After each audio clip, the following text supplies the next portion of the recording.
This is the Pocket Monster Manual. I'm Will the Shambler, here with Raisin Bran, Catsman.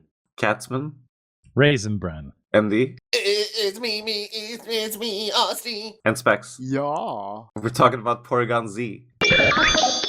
We can only talk like we're malfunctioning for the rest of the episode. Okay, ready? Well, I always talk like that.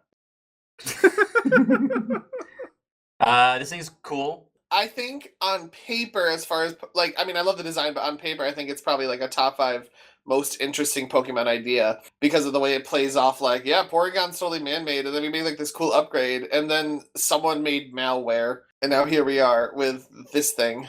Hell yeah. Upside down head, upside down body, eyes are fucked up. Its programming was modified to enable work in alien dimensions. It did not work as planned.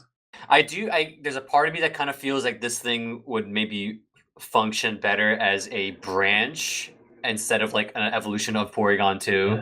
Yeah, like a Slowking. So funnily enough, Porygon-Z existing actually made Porygon 2 better than it. This is very true, yeah. So there's an item called, I think we've gone over it a couple times, but there's an item called Eviolite, which makes the defenses of Pokemon who have not fully evolved yet higher. And Porygon 2 is already pretty defensive as is, so you just give it that item and it just won't die. There you go.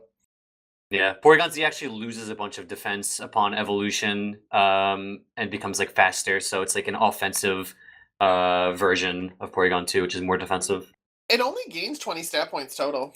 Yeah, it's really weird. I mean, I guess Scyther does that as well. It doesn't even gain anything when it evolves, but that's kind of why it feels like it maybe worked better as a branch. Yeah.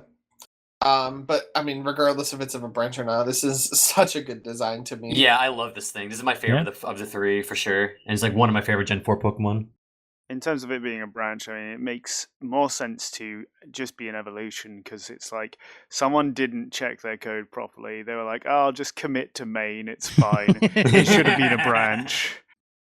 The fact that you can install additional RAM to your Porygon, does that mean that I can install software on my other Pokemon? Like, No. No, Porygon's man-made. No, I mean he's a virtual like digital Pokemon. it's a Digimon?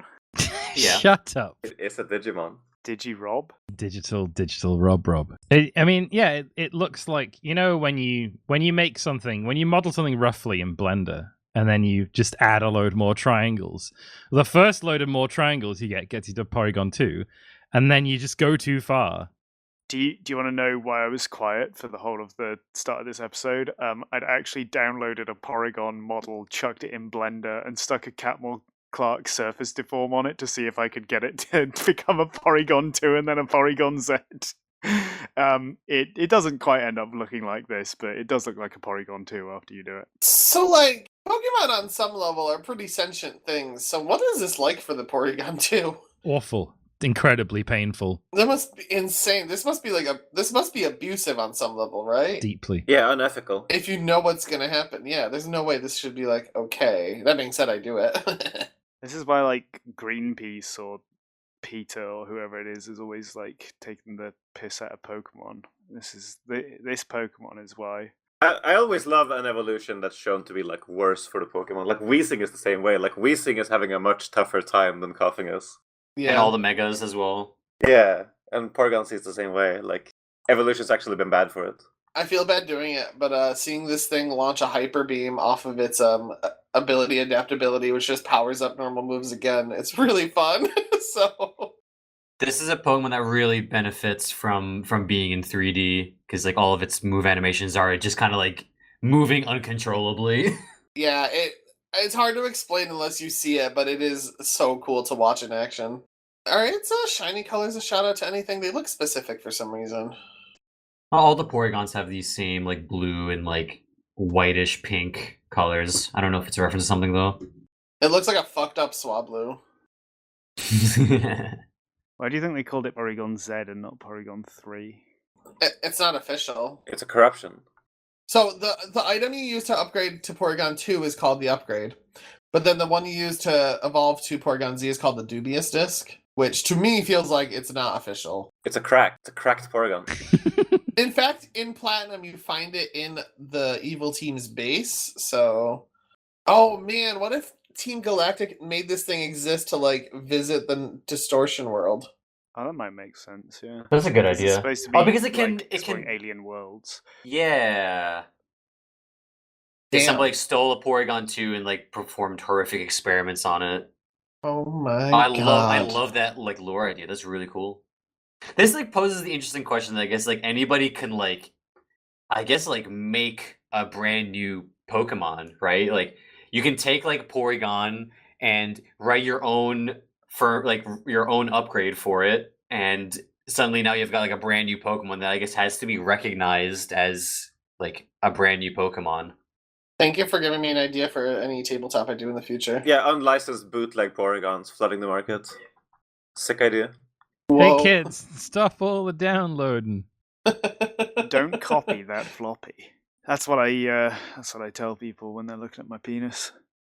So in Legends Arceus, you play like 200 years prior, but you can still get this thing. And I gotta say, it must be wild to see one of these if you're just like somebody in the 1800s. You've never seen anything polygonal in your life. Everything has been smooth. I actually think I'd be more horrified of Porygon than a Porygon-Z, because at least Porygon-Z is like rounded and just looks like something haunted. Just Its Porygon head isn't just attached to its body. yeah, but like Porygon just like existing would be crazy. It's been so long since we did Porygon that like so many games came out since. I wonder what I don't remember what it says for the Pokédex in Legends Arceus for it. It has no discernible heartbeat and does not seem to draw breath, and yet it appears to function without issue. I cannot even begin to explain this utterly bizarre anomaly.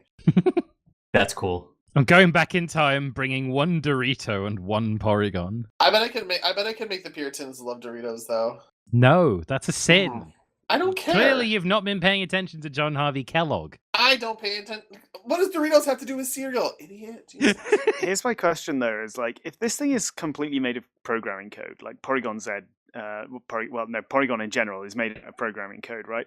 Does that imply that in the Pokemon universe, programming evolved as a organic thing, and then people learnt to use computer thousands of years later, but the programming languages already existed? What?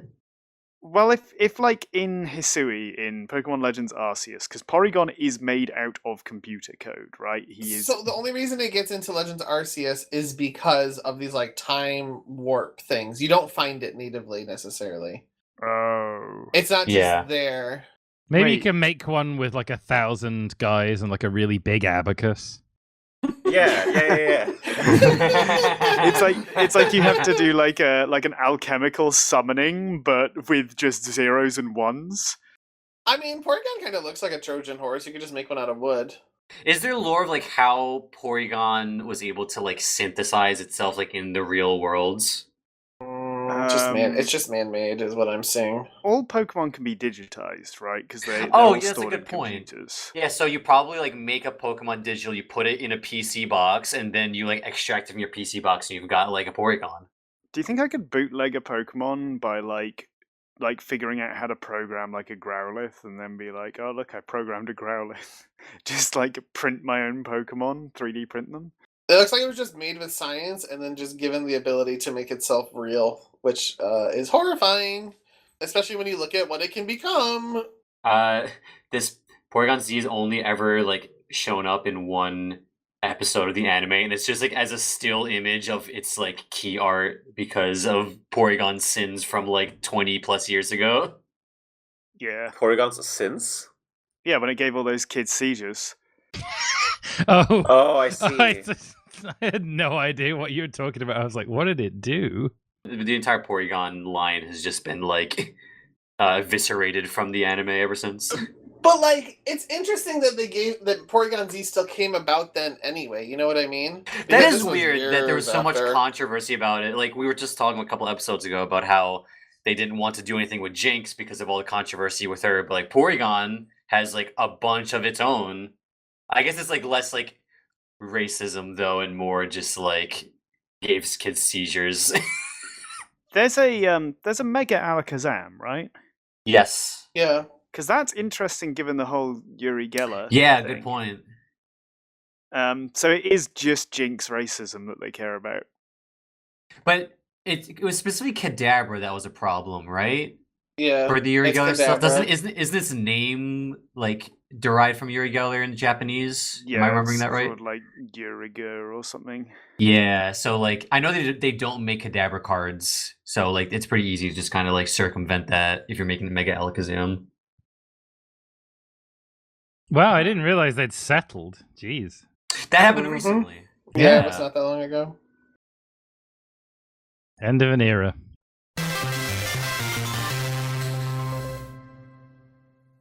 Let's do Gallade. Yuri Gelid.